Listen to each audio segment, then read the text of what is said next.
पाकिस्तान बेहतरीन साले साबित हुआ है। अजीम माहदे की बात करेंगे। अमरीकी सदर ने ईरान के साथ तय पाने वाला माहदा अजीम करार दे दिया है। डोनाल्ड ट्रंप ने सोशल मीडिया पर मुबारकबाद दी, पैगाम जारी किया, कहा कि ये पेशरफ पूरे खत्ते में अमन और सलामती की जमानत बन सकती है। ईरानी हुकाम ने माहदे पर दस्तखत की तारीख बता दी, जबकि न्यूयॉर्क टाइम्स ने खबरदार किया है कि जौहरी माहदा ना होने पर फिर जंग हो सकती है।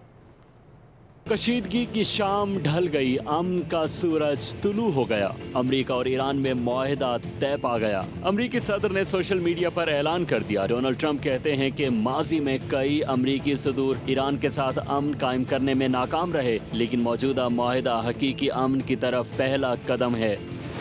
उनके मुताबिक अपनाए हुर्मुज़ को बाज़ाब्ता तौर पर खोलने का फैसला किया गया और ये जुमे को जंग बंदी के मुआहदे पर दस्तखत के बाद फ़ाल हो जाएगा। उधर ईरानी कौमी सलामती काउंसिल ने ऐलान किया है कि लबनान समेत तमाम फौजी कार्रवाइयाँ आज रात से फौरी और मुस्तकिल तौर पर ख़त्म कर दी जाएंगी, जबकि मुआहदे पर दस्तखत 19 जून को मुतवक्के हैं। एक सीनियर अमरीकी ओहदेदार ने ईरान के मुंजमद फंड्स की फौरी रिहाई के दावे को गुमराह कुन करार दे दिया, जबकि न्यूयॉर्क टाइम्स के मुताबिक मुआहदा इसराइली वज़ीर आज़म की मुखालफत के बावजूद तय पाया गया। ताहम ट्रंप ने खबरदार किया है कि अगर हतमी जौहरी मुआहदा ना हुआ तो दोबारा कार्रवाई भी की जा सकती है।